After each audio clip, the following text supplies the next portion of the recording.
बोल मेरे हाथ में क्या लिखा, क्या कौन सा कार्ड है? टेटा। टेटा टमाटर, टेटा टोकरी, टेटा टमाटर, टेटा टोकरी। तो अपनी इसकी फॉर्मेशन क्या होती है, इसको कैसे बनाते हैं, लिखते कैसे हैं? अपनी दो उंगलियां मुझे दिखाएं सारे बच्चे, सारे मुझे शो मी योर टू दो फिंगर्स। मिनट।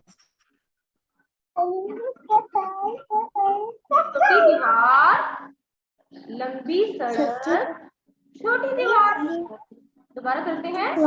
छोटी दीवार हवा में बनाए, छोटी दीवार, लंबी सड़क, छोटी दीवार। अब इसके ऊपर छोटी टॉय कैसे डालेंगे? सीधी लाइन बनाए, पत्ता बनाए, ये बन गया। दोबारा से करते हैं। छोटी दीवार, सारे बच्चे मेरे साथ मिलके दोहराएं। छोटी दीवार, लंबी सड़क,